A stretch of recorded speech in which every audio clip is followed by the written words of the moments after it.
चौथा अध्याय। नारद जी का भगवान विष्णु को शाप देना। ऋषि बोले, हे सूत जी, रुद्रगणों के चले जाने पर नारद जी ने क्या किया और वे कहाँ गए, इस सब के बारे में भी हमें बताइए। सूत जी बोले, हे ऋषियों, माया से मोहित नारद जी उन दोनों शिवगणों को शाप देकर भी मोहवश कुछ जान न सके। तत्पश्चात क्रोधित होते हुए वे तालाब के पास पहुंचे और वहां जल में पुनः अपनी परछाई देखी तो उन्हें फिर वानर जैसी आकृति दिखाई दी। उसे देखकर नारद जी को और अधिक क्रोध चढ़ाया। वे सीधे विष्णुलोक की ओर चल दिए। वहां पहुंचकर भगवान विष्णु से वे बोले, हे हरि, तुम बड़े दुष्ट हो। अपने कपट से विश्व को मोहने वाले तुम दूसरों को सुखी होता नहीं देख सकते। तभी तो तुमने सागर मंथन के समय मोहिनी का रूप धारण कर दैत्यों से अमृत का कलश छीन लिया था और उन्हें अमृत की जगह मदिरा पिलाकर पागल बना दिया था।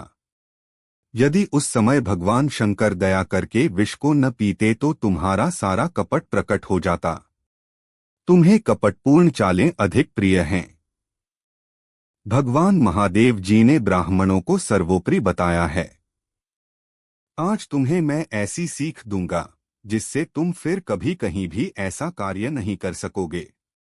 अब तक तुम्हारा किसी शक्तिशाली मनुष्य से पाला नहीं पड़ा है, इसलिए तुम निडर बने हुए हो, परंतु अब तुम्हें तुम्हारी करनी का पूरा फल मिलेगा। माया मोहित नारद जी क्रोध से खिन्न थे। वे भगवान विष्णु को शाप देते हुए बोले, विष्णु, तुमने स्त्री के लिए मुझे व्याकुल किया है। तुम सभी को मोह में डालते हो। तुमने राजा का रूप धारण करके मुझे छला था, इसलिए मैं तुम्हें शाप देता हूं कि तुम्हारे जिस रूप ने कपटपूर्वक मुझे छला है, तुम्हें वही रूप मिले। तुम राजा होगे और इसी तरह स्त्री का वियोग भोगोगे जिस तरह मैं भोग रहा हूं। तुमने जिन वानरों के समान मेरी आकृति बना दी है, वही वानर तुम्हारी सहायता करेंगे। तुम दूसरों को स्त्री वियोग का दुख देते हो, इसलिए तुम्हें भी यही दुख भोगना पड़ेगा। तुम्हारी स्थिति अज्ञान से मोहित मनुष्य जैसी हो जाएगी। अज्ञान से मोहित नारद जी का शाप विष्णु भगवान ने स्वीकार कर लिया। तत्पश्चात उन्होंने महालीला करने वाली मोहिनी माया को समाप्त कर दिया।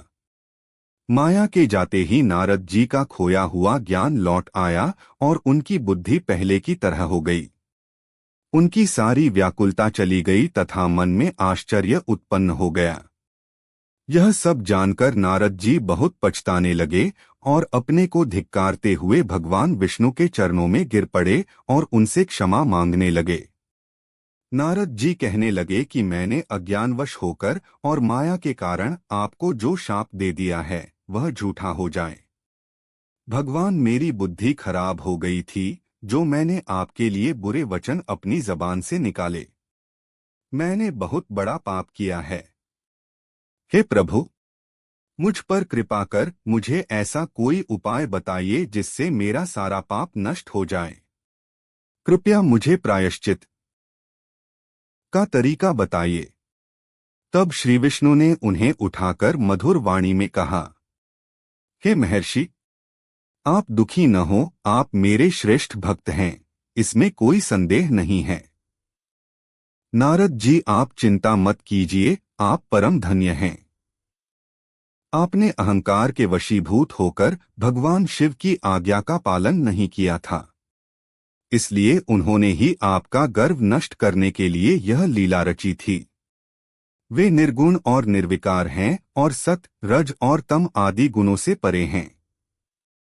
उन्होंने अपनी माया से ब्रह्मा, विष्णु और महेश तीनों रूपों को प्रकट किया है। निर्गुण अवस्था में उन्हीं का नाम शिव है। वे ही परमात्मा, महेश्वर, परब्रह्म, अविनाशी, अनंत और महादेव नामों से जाने जाते हैं। उन्हीं की आज्ञा से ब्रह्मा जी जगत के सृष्टा हुए हैं। मैं तीनों लोकों का पालन करता हूँ और शिवजी रुद्र रूप में सबका संहार करते हैं। वे शिवस्वरूप सबके साक्षी हैं। वे माया से भिन्न और निर्गुण हैं। वे अपने भक्तों पर सदा दया करते हैं। मैं तुम्हें समस्त पापों का नाश करने वाला, भोग एवं मोक्ष प्रदान करने वाला उपाय बताता हूँ। अपने सारे शकों एवं चिंताओं को त्याग कर भगवान शंकर की यश और कीर्ति का गुणगान करो और सदा अनन्य भाव से शिवजी के शतनाम स्तोत्र का पाठ करो। उनकी उपासना करो तथा प्रतिदिन उनकी पूजा अर्चना करो। जो मनुष्य शरीर, मन और वाणी द्वारा भगवान शिव की उपासना करते हैं, उन्हें पंडित या ज्ञानी कहा जाता है।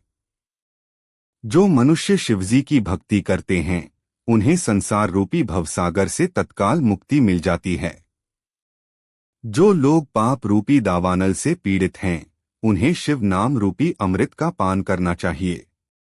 वेदों का पूर्ण ज्ञान प्राप्त करने के पश्चात ही ज्ञानी मनुष्यों ने शिवजी की पूजा को जन्म मरण रूपी बंधनों से मुक्त होने का सर्वश्रेष्ठ साधन बताया है। इसलिए आज से ही रोज भगवान शिव की कथा सुनो और कहा करो तथा उनका पूजन किया करो।